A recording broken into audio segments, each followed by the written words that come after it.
अग्निपथ योजना पर लगातार तीखी बहस देखने को मिल रही है। संसद में बीते दिन सपा प्रमुख अखिलेश यादव और भाजपा सांसद अनुराग ठाकुर के बीच तीखी बहस हो गई।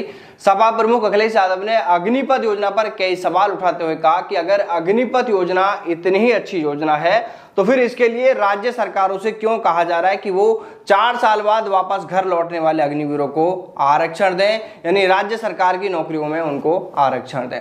उन्होंने कहा कि जब अग्निपथ योजना लागू की गई थी तब भी बड़े बड़े उद्योगपतियों से सरकार ने ट्वीट कराया था कि अग्निवीरों के वापस लौटने पर वो उद्योगपति उन्हें अपने यहाँ पर काम देंगे, और ये इसलिए कराया था ताकि उस समय अग्निपथ का विरोध कम हो सके। उन्होंने कहा कि सरकार इतना जरूर जान ले कि देश का नौजवान इस स्कीम को कभी भी स्वीकार नहीं करेगा और हमारी सरकार बनते ही सबसे पहले हम इस अग्निपथ योजना को खत्म करेंगे, ये अखिलेश यादव ने कहा है।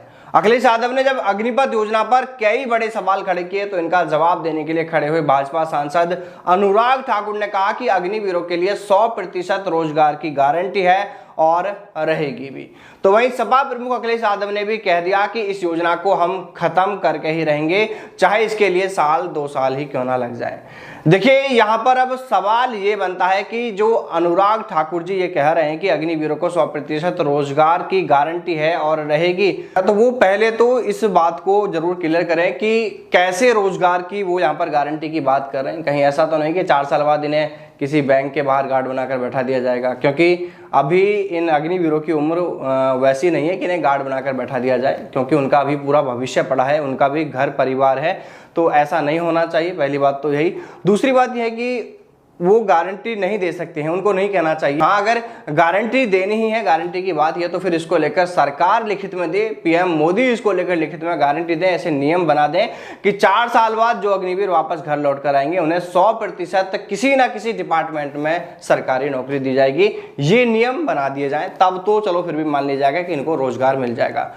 वैसे गारंटी से याद आया कि गारंटी तो पहले भी 2 करोड़ युवाओं को रोजगार देने की दी गई थी। गारंटी तो और भी कई चीज़ों को लेकर दी गई है, लेकिन वो गारंटी सिर्फ बयानों में होती है, बाकी हवा हो गई है। देखिए, भाजपा अभी सरकार में है तो जाहिर सी बात है कि उसके पास में पावर है और वो उस पावर का इस्तेमाल करके अग्निपथ योजना के बचाव में तरह तरह के तीर चला रही है। अर्धसैनिक बलों में आरक्षण की बात की जा रही है, राज्य सरकार की नौकरियों में आरक्षण का ऐलान करके युवाओं को प्रलोभन दिया जा रहा है, जनता को गुमराह किया जा रहा है कि देखो हम अग्निवीरों के लिए इतना सब तो कर रहे हैं, लेकिन फिर भी विपक्ष इस मुद्दे पर हमें गलत बता रही है, विपक्ष इस पर राजनीति कर रहा है, जो कि गलत बात है।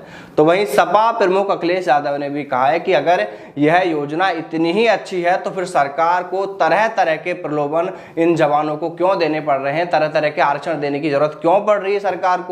देखिए, अग्निपथ योजना पर उठ रहे कई सवालों के सरकार के कई नेता मंत्री जवाब दे रहे हैं। यहां तक कि रक्षा मंत्री राजनाथ सिंह जी कह रहे हैं कि विपक्ष जनता को इस मुद्दे पर गुमराह कर रहा है, अग्निपथ को लेकर भ्रम फैलाया जा रहा है।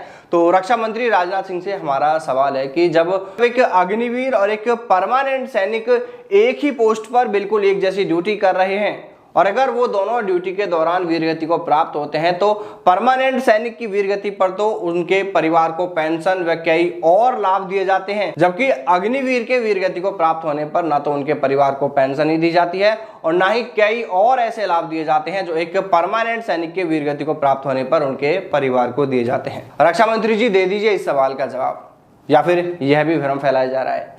एक अग्निवीर और एक परमानेंट सैनिक जब दोनों एक जैसी ड्यूटी कर रहे हैं, परमानेंट सैनिक को 1 साल में 90 दिन की छुट्टियां दी जा रही हैं और एक अग्निवीर को सिर्फ 30 दिन की छुट्टियां दी जा रही हैं, क्या यह भी भ्रम फैलाया जा रहा है? एक अग्निवीर और एक परमानेंट सैनिक जब दोनों की ड्यूटी बिल्कुल एक जैसी है तो फिर अग्निवीरों को वेतन इतना कम क्यों दिया जा रहा है, क्यों उन्हें कई और ऐसे लाभों से वंचित रखा जा रहा है जो एक परमानेंट सैनिक को मिल रहे हैं? दीजिए आप इन सवालों के जवाब, अगर आपको जवाब देना ही है तो। और हाँ, एक सवाल हमारा उन सैन्य अधिकारियों से भी है जो ये कह रहे हैं कि अग्निपथ योजना में क्या खराबी है, ये योजना तो बहुत अच्छी है, बिल्कुल होनी चाहिए ऐसी योजना। तो साहब, बिल्कुल आपकी बात को मान लेंगे कि योजना अच्छी है, बस आप इतना सा कह दीजिए कि यही योजना सैन्य अधिकारियों के लिए भी लागू कर दी जाए। चलिए, इतना तो खैर नहीं होगा, कोई सोचेगा भी नहीं, बस आप तो इतना ही कह दीजिए कि रिटायरमेंट होने के बाद में आप पेंशन नहीं लेंगे, पेंशन आपकी बंद कर दी जाए। वहीं सरकार को भी यह ऐलान कर देना चाहिए कि बजट की कमी के चलते जिस तरह अग्निवीरों को पेंशन नहीं दी जाएगी, उसी तरह नेता मंत्रियों को भी अब पेंशन नहीं दी जाएगी। वैसे आपको बता दें कि नेता मंत्रियों को जो वेतन होता है वो लाखों में होता है, जिसे समय समय पर और भी बढ़ाया जाता रहा है, कभी इतना बढ़ाते रहे। वेतन को तो खैर आप छोड़ ही दीजिए, आप सिर्फ पेंशन को ही बंद करवा दीजिए। पता है आपको पेंशन भी इनको कैसे मिलती है नेता मंत्रियों को? अगर कोई नेता मंत्री 1 2 3 4 बार 5 बार या इससे अधिक बार भी वो सांसद विधायक बन गया तो उसे उतनी बार की ही पेंशन मिलेगी। यानी अगर कोई नेता 5 बार विधायक बन जाता है तो उसे 5 बार की विधायकी की पेंशन मिलेगी, और अगर कोई 5 बार सांसद बनता है तो उसे 5 सांसदों की जितनी पेंशन मिलती रहेगी। और दूसरी सुख सुविधाओं की बात करें तो भाई उनकी तो लंबी चौड़ी लिस्ट है। लेकिन इन सब पर बोले कौन? एक जवान की पेंशन और वेतन का भार ही सरकार को भारी पड़ रहा है। बाकी इन लोगों पर जो ये अरबों करोड़ों रुपए खर्च हो रहे हैं उससे सरकार पर कोई भार नहीं पड़ रहा है। लेकिन इससे भी कमाल की बात तो यह है कि इसको लेकर सब चुप हैं, कोई बोलने को तैयार नहीं है, कोई ये सवाल नहीं कर रहा है कि ऐसा भेदभाव क्यों किया जा रहा है। देखिए ये जो अग्निपथ योजना है इसका असर अभी नहीं लेकिन एक समय के बाद जरूर देखने को मिलेगा, क्योंकि पूर्व सैन्य अधिकारी, रक्षा विशेषज्ञ यूं ही इसको लेकर चिंता नहीं जता रहे हैं। वो इस योजना को बहुत अच्छे से समझ रहे हैं और उन्हें भविष्य का खतरा इस योजना से दिख रहा है, इसीलिए वो इसे लेकर चिंता जता रहे हैं। लेकिन फिर भी सरकार इस योजना को लेकर अपनी जिद पर अड़ी है। लेकिन कहते हैं कि जब सरकार अपनी मनमानी पर उतारू हो जाती है, जब अपनी जिद पर आ जाती है, तब फैसला फिर जनता खुद ही कर देती है, और इसका फैसला अब जनता के हाथ में ही है। हो सकता है कि आगामी चुनावों में यह सब देखने को भी मिल जाए। देखिए अगर आप में से कोई हमारे सवालों को लेकर, हमारे विचारों को लेकर अगर किसी को कोई ऐतराज है तो वो कमेंट करके जरूर बताएं।